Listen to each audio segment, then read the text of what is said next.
Chairman, may buntag. May buntag ko sabi kanimo dihatid og sa atong mga suking tigpaminaw. Oh, kauban gyapon nato Happy si New Year. Happy New Year. Kauban gyapon nato Judge Susinger kamo, no? Kining. Oy, may Happy New Year dia, Judge. Oh. Susinger kamo. O sa tanang staff nimo diha sulod sa radio station. Okay, kining duhang adlaw naman lang 2025 na. May siguro mangayo minimo kung sa may imong basa sa nilabay nga 2024 or mulabay nga 2024. With all the issues karon nga gitubag sa atong nasod, Chairman. Well, og mamati ka sa social media mura og ang katong atong gikadlukan nga katong political instability murag nahitabo na gyud no. Medyo gubot na kayo. Kay daghan man kayo mga factor nga nag-contribute ni ana. Una, ang kanang ilang pag-gurgor, pag-demolition job nila sa former president o ni Vice President Sara. And then to make the matters worse, kanang ilang gidoktoran, kanang milagro nga nahitabo sa kuan, kanang milagro nga nahitabo sa atong 2025 budget, no, nga daghang nangausap. Na according to kuan Magno, former Yusek Magno, nga 20% sa budget para gyud sa kanang sa mga re-electionist, no? Agihimo na dili para makatabang sa atong ekonomiya, kundili para mas siguro ang kadaugan sa mga re-electionist karong 2025 election. So daghan kay sila gi-sacrifice nga mga kaning mga programa. Ang katong as I mentioned before, ang kanang sa PhilHealth na 90 billion ilang gikuha. Ang katong sa DepEd gikuhaan nila og 11 billion. Ang CHED gikuhaan sa mga, I think sa education mga 30 plus billion ang nakaltas. Plus ang 4Ps 50 billion plus katong uban pa nga mga programa sa mananagat o sa uban pa mga programa para sa mga pobre, ga total og 94 billion ang ilang gikaltas, including ang budget sa Armed Forces of the Philippines sa 50 billion nga nanghambog ang atong presidente nga iyang i-modernize. Gikuhaan nila og 15 billion, so from 50 billion ay mo na lang 35 billion, no? So wertin daghana sila gipangkaltas para mudaghan ang kwarta sa DPWH nga karon mo na kinadakag budget nga historically o sa balaod dapat man ang DepEd karon ang DPWH lagi po nag almost 290 billion o niya ang kanang ayuda gisakaan ang sa tawagan na kanang 21 billion sa Congress, 5 billion sa Senate. Sa Senado. Og napay mga almost I think 70 billion nga para sa LGU, no? Nga ang magbuot ang hari-hari sa Congress may magbuot og kinsang LGU may hatagan na ng kwarta. Again, para masigurado og daog ang ilang mga kandidato. Og daghan pa kay nga sakripisyo nila Ted nga matawag na to nga ang kanang ilang budget sa Congress from 17 billion gisakaan nila og 18 billion, so 37 billion na ang budget sa Congress og ang sa Senado gipunan po og 1 billion. So para I think kanang tanan nilang gibuhat is para sa kasiguruan nga modaog ang ilang mga kaalyado karong eleksyon sa 2025. Yes, so ano ni sila maghunahuna. Kay daghan man kay project nga para sa mga infra unta gitangtang gibutang sa unappropriated nga mga project. Kay kani mga unappropriated project para na ni sa mga congressman silang mga distrito. Unprogram nga mga budget, program, no? Funds kay para mura lagi ni og discretionary funds kay apod-apod ngadto sa mga loyal nila nga mga politiko. Mga intensyon. So ang ilang intensyon is dili na para modaog para maayo ang ato ekonomiya. Anya ilang gisacrifice ang kwanted ang ekonomiya sa Pilipinas kay pagkakaron ang ang utang sa ang deficit sa atong gobyerno this year up to November is 1.2 trillion. So nanghulam na pud ang presidente almost 600 million itapal sa deficit billion sa deficit karong 2020 kuan kaya ang ilang kita is 4.1 trillion pero ga-budget mas lang 5 trillion kapen. So nay deficit nga 1.2 trillion. So mangutang na sad ta. Nya wa pa nay labot sa utangon na po nato next year nga 1.7 trillion. So unsa na may nahitabo nga gasi na man lang taghuam, gasi tagtapal sa atong kita kay ning gasto mata overdan sa atong kita. Kani aware magid ang Senado ani og ang Congress kung mga congressman og unsay kanang padulngan no og ang imong kita hinggasto ka more than sa imong kita. So ang sakripisyo nila ang kaugmaon og ang kanang ekonomiya sa Pilipinas in the succeeding years. Whoever will take over pagka-presidente sa Pilipinas next election magkuan siya magtangag dako kay problema mag-ilaid ta sa kuan Bayronon na to kabugat sa Bayronon. Pero ang akong punto ba ni Chairman kini klaro man gyud kaya ni nga kining 2025 budget is an election budget ni intended for the election sa Mayo no sa 2025. Unya di man nato ikalimod na nga mga tawo mo dawat gyud gihapon ana. Dili man mabaliban ang tao. Di man na mabaliban. Now, unsa may mahitabo after sa election after sa election. Kini, sigurado, manaog yun yung ilang mga kaalyado ani kay manguan man mga board man muna man abda nila ni mga tawag daghang kaing kwarta karon. Ang panguta. Ang panguta natin, umabot pa batag 2025 election? Amo lagi na. Okay. Asa man dapit ang saturation point kahaani sa imong tanaw? Di ba istorya na ta og tipping point murag niabot na ta diyang dapita kay og mamati ka sa social media na may mga ultimatum gihatag ang mga generals no. Unya ang kanang junior officer sa army na naghimo na pog manifesto unya dili lang ang INC kundi daghan na po mga I think last week alone 106 na ka bishop og 203 ka pari sa Katoliko kanang vocal na sad no. Ang ilang focus is more on the atong budget. So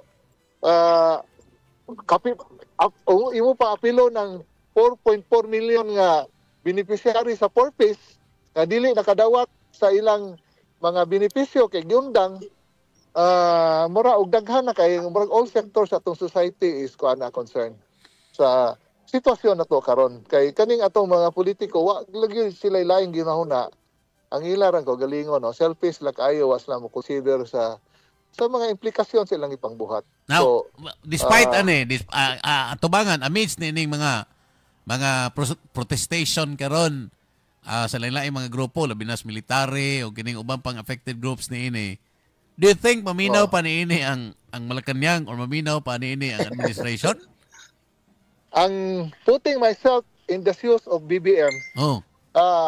Do damn if he does, damn if he don't. Why? O di niya buhaton, siyempre, ang kasuko sa mga tao, siya buthan. Musamot, maulbo. O iya pong iwikuan, kanang iyang undangon ng kuan, kaning budget, mga suko po niya ang kanang mga politiko, including iyang igagaw, murag mo na presidente karon no? Si kuan, mo naman ay perception nga murag ang the one who calls the shot, dili man siya, ang kana mga speaker. So, bugat kay ng desisyon himuon ni BBM, mugahi ang tumano mo, mamati ba siya ni Aimee or ato siya mamati sa igagaw? Karon chairman kay nakadungog kog istorya nakadungog kog istorya nga wa man gina kuno siya desisyon, di man gid siya mo decide. In fact, mag-uol na sila og na interview kay bisan paghatagan og briefer Oh. siya kay before na siya interview natagan mag-briefer. Dili garantiya nga kanang briefer ng ilang gihatag mo'y magawas Sa sa iyang ibaba. tubag og pangutan. So murag wa gyud siya kalibutan te. Mo'y istorya nila. Tama tayo mga diwindi nga private sa sulod, mayon gyud nga maproblema na gyud sila og nay mga interview kay di sila kana sigurado unsay matubag sa atong presidente. Sa ato pa, di Unya ka na, di mo tunong sa script. Unya kana ding Ted kanang istorya ta nga ang mga members sa Quadcom adunay mga kanang per session no, may 3 million, may po si Pulong nga 10 million per session. Sila unya kanang gisaka sa budget sa DPWS mga project na sa ilang mga distrito sa ning tabang o gurgur ni former president o ni Sara, gawas pa natin. Nanay din nag-assign nga mga posisyon sa gobyerno. So kuha na sila dahil, gisaara na. Oo. Kaya usa diha nga gaplano nga mo DILG nya gi-assign sa kana bitong unsay nga nang kanang imong kanang mo kuha ka o kanang civil service komisyon. Na usa nga member sa Quadcom himong DPWA secretary. Jesus. So nana sila gigawas nga kuan nana sila listahan mapildis election kay nana din sila yung mga cabinet positions nga gisaan. Mo din isog kay sila. Nangutana ko bahin sa Senado nganong si Grace po ni kuano nahumok kabahin anang kuan budget sa konsengan anang 25 kanang gihatag nila akap nga ayuda akap kay posible ko no kay last term na man punta ni kuan Grace po so di na kadagan so og gihatag positions cabinet position tong mga nasa Quadcom dili layo nga hatagan po na siya posisyon. Murag. Ilang gi-speculate nga posible nga siya may butang sa DTI, no? DTI. At the same time, naman din na anak kahidagan pug party list. Gipandingan po na. Still na nahumok siya. Noon sa mas Grace po natakdan man. Mga tao dito sulod. Dili kay kuan man na siya, murag. So tanaw natin, tumanin kung gisulti kanang nasa Quadcom usa na mahimong DPWH secretary.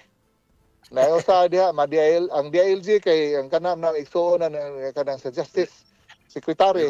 Unya na usa diha nga sa Civil Service Commission so daghang mga posisyon sa cabinet nga kanang nasa Quadcom ang mo assume.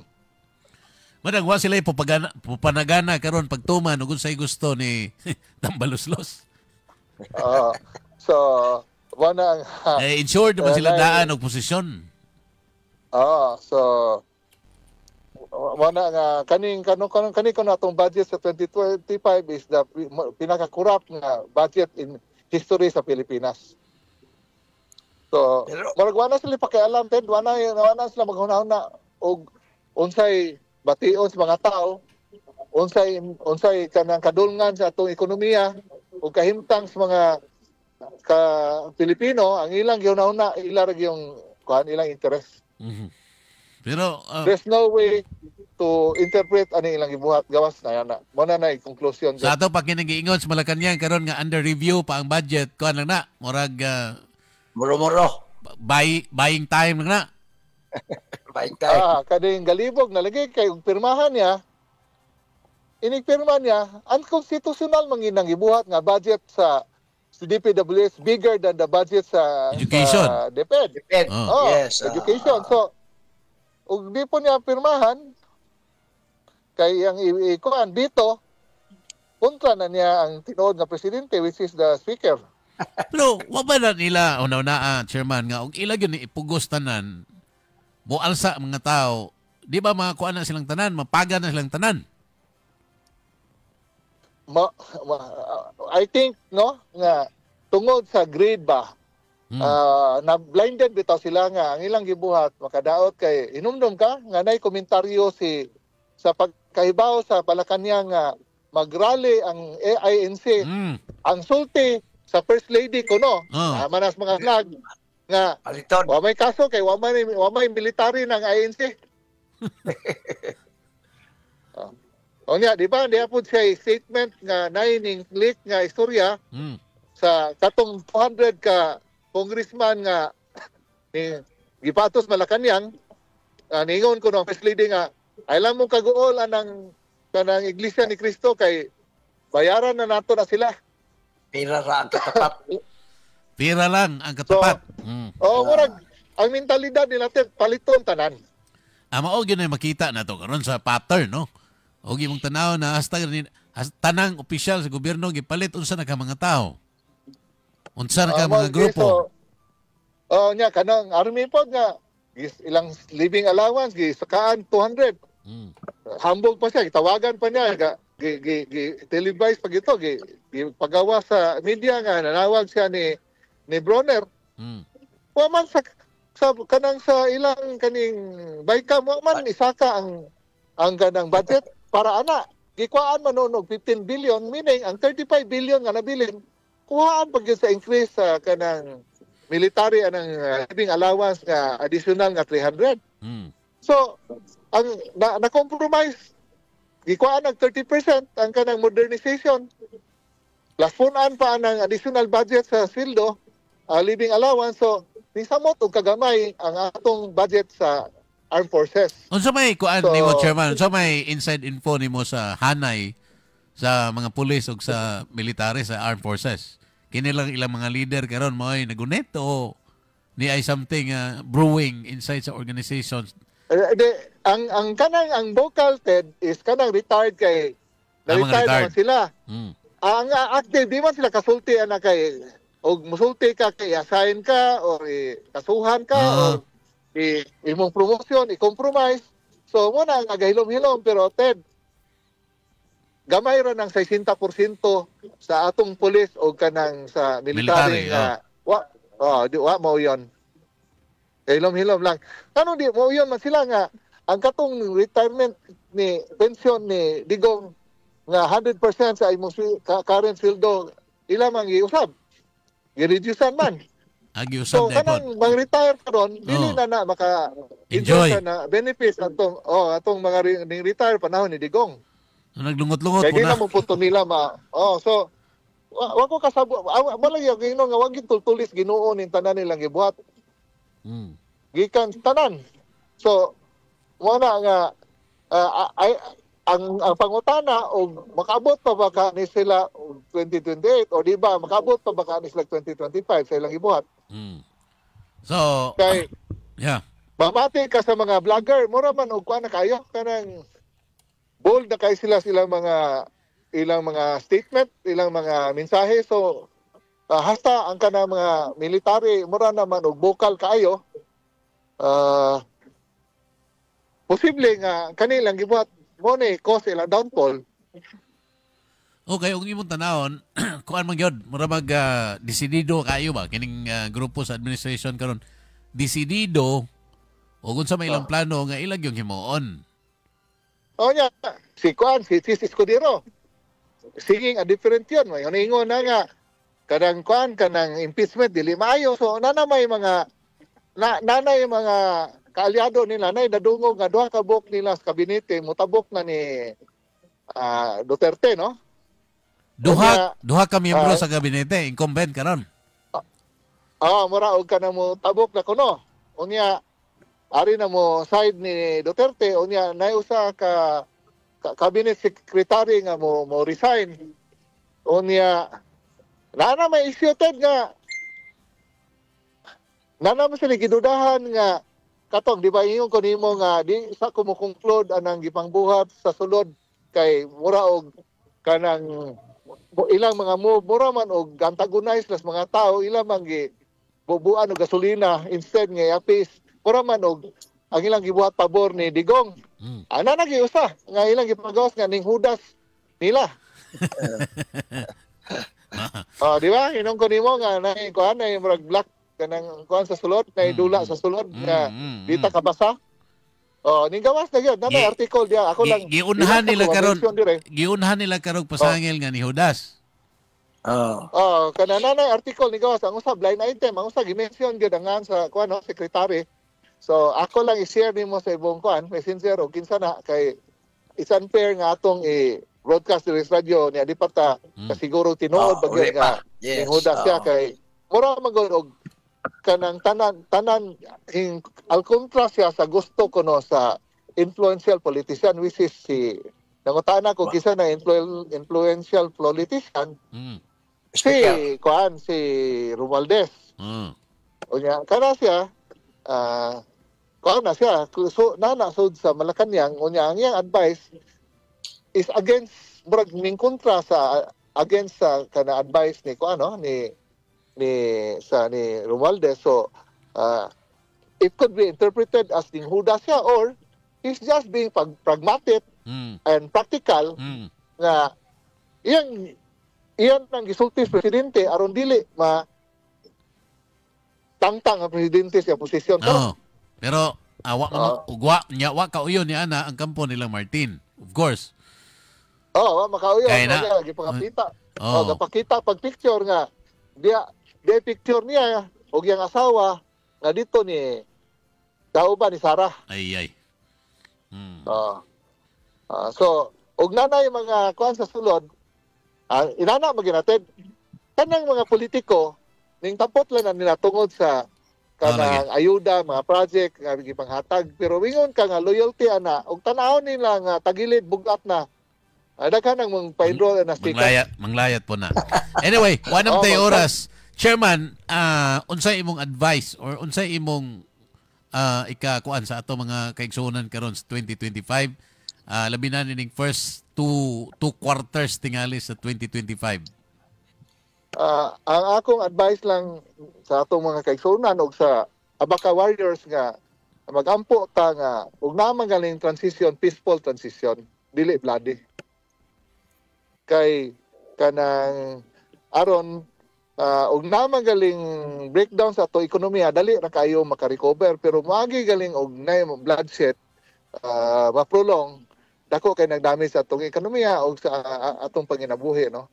Back to square one na punta. So mo na nga lami ang ta og kanang I think mo man gibuhat karon sa kanang mga military nga si advice nga resign kay aron dili ang agadar gugbabaga na si Bronner raman kay si Bronner mo raman gyud og kanang tuta dito sa sulod. Pero si Bronner og ang si PNP og moingon na maparehas ka irap nga moingon nga di na mi mosalig nimo hawa na peaceful ang transition pero og moagi gini og kanang puwersa medyo dili lami ang senaryo nga mahitabo no. Although tanang gapabili nila di na magpakamatay ted og na magaling kanang attempt nga take over dili lang na sila mukuyo pero di na magpakamatay. Okay natural kay kanang kay ba man tag unsay nagkuyo ana nila self preservation man na sila tanan manang mga isuot na sila mga mista man na magpatay din mga mista dili lang na sila mukuyog. Sige, so Chairman, crucial kayo ning mosunod nga mga buwan sa 2025 para nimo. Unsa may rason nga ako sa Amerika karon di ikaw gyud. Ang among gipamot diyan susay nga. Salamat kayo. Kinala pa man ako explain ngano itago ko diri. Bitaw go una kaniya. Ibaw naming daan. Salamat kayo. Chairman Norris Sacolam.